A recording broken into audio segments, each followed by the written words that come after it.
खबर देवरिया से लौट आए राम कार्यक्रम के आयोजन में सदगुरु श्री रितेश्वर जी का बड़ा बयान।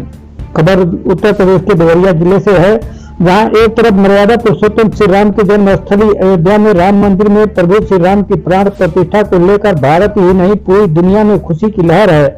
वहीं इसी कड़ी में जिला मुख्यालय स्थित टाउन हॉल के ऑडिटोरियम में वृंदावन से आए परम पूज्य सदगुरु श्री रितेश्वर जी का लौट आए राम कार्यक्रम का भव्य आयोजन हुआ, जिसमें उन्होंने कहा कि 22 जनवरी को जो महा महोत्सव हो रहा है उसको लेकर चारों तरफ प्रभु श्री राम के 492 वर्ष बाद घर वापसी का जश्न है का विस्तृत रूप से व्याख्यान किए, जिसको वहां उपस्थित हजारों लोगों ने सुना। इस संबंध में पत्रकारों के राम मंदिर के सवाल पर सदगुरु श्री रितेश्वर जी ने कहा कि भगवान राम भारत की आत्मा है, अब हमारे प्राण बन गए और हमारे प्रतिष्ठा भी बन चुके हैं। भारत माता के वीर सपूत है नरेंद्र मोदी और उन्हें जरूर पूजा पाठ करना चाहिए, इस पर विवाद नहीं संवाद होना चाहिए।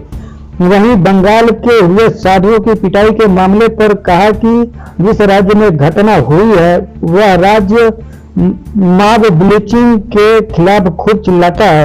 अब यह देखना होगा कि जो उत्तर प्रदेश की मुखिया है और जो उत्तर प्रदेश की सत्ता है किस तरीके से इस घटना के विरोध में खड़े होकर उन साधुओं को न्याय दिलाती है। इस संबंध में आइए देखते हैं पूरी रिपोर्ट। मैं अपनी गाड़ी ठुक जाती है ज्यादा और थोड़ी दूर करते करते पूरी रात चल करके यहाँ पर 11 बजे पहुंचना था, थोड़ा 11:30 में पहुंचे, लेकिन पूरी रात चले और मस्ती से बातें करते आ रहे थे। कुछ लोग सो सवा कह रहे हैं बच्चे होंगे, पर हम तो मौज से बात करते आ रहे थे और अभी भी बिना सोए आपके सामने बैठा हूं। मुझे लगता है 36 घंटे हो गए, इन आंखों में नींद की जरूरत नहीं है, क्योंकि जब भारत माता के ऊपर तकलीफ हो तो कौन सोता है?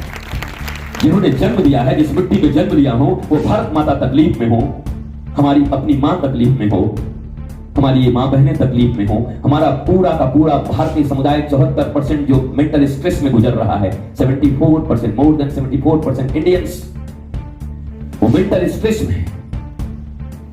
उस दिन भी बताया था तमकुही में 88% पूरी दुनिया के लोग मेंटल स्ट्रेस में हैं, 90% अमेरिकन मेंटल डिसऑर्डर से गुजर रहे हैं। अब बताओ केवल 10 लोग अच्छे बचे होंगे अमेरिका में, 100 में 10, बाकी 90 के माथा।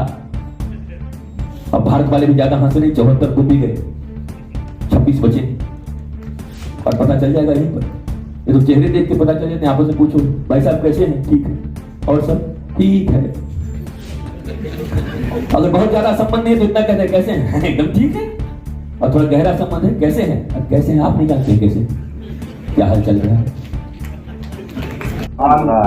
वहीं जो बंगाल में साधुओं की पिटाई हुई है रास्ता पूछने को लेकर पुरलिया में जो है, जो जा रहे थे वो गंगा सागर स्नान करने के लिए, उसमें जो है निर्वस्त्र करके जो उनकी पिटाई की गई है। बच्चा चोर समझता। देखिए, इसमें दो संदर्भ है। एक संदर्भ ये है कि बार बार ऐसे संदेह के कारण पालघर में हुआ और पालघर की तरह यह घटना है, क्योंकि अभी जांच के घेरे में है, संपूर्ण जांच आने के बाद ही हम कुछ कह सकते हैं।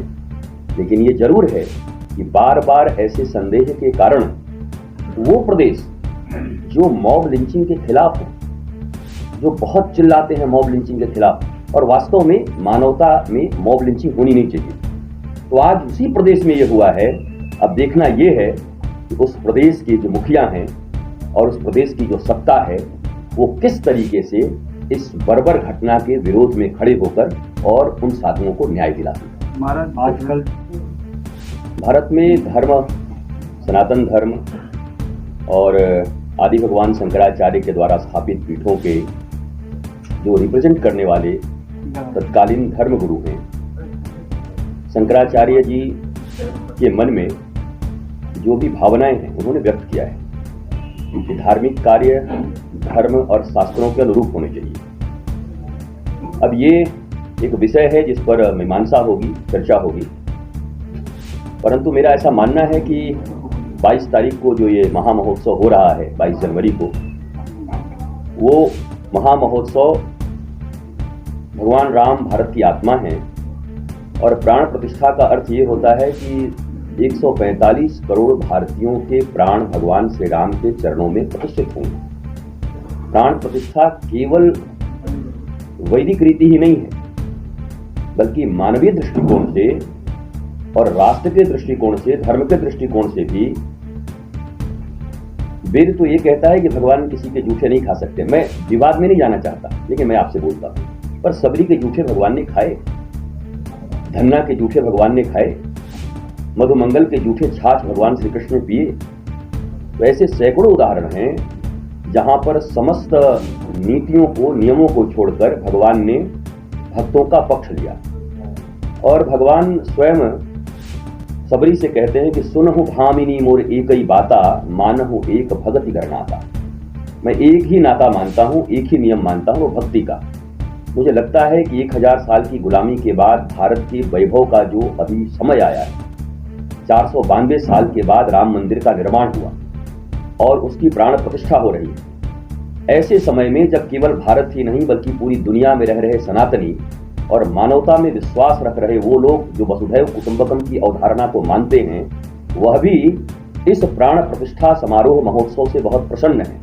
तो ऐसे समय में विवाद न हो करके संवाद हो और ये महोत्सव खूब अच्छे से हो जाए, ताकि भारतीयों के जो मनोबल हजारों वर्ष की गुलामी से गिरी हुई थी, वो पहली बार ऐसा हो रहा है कि जब हर भारतीय प्रसन्न है, तो प्रसन्नता के समय में प्रसन्नता के राग ही अगर उठें तो ज्यादा बेहतर भारत के लिए, भारतवासियों के लिए, राष्ट्र के लिए और समग्र सनातनी समाज के लिए होगा।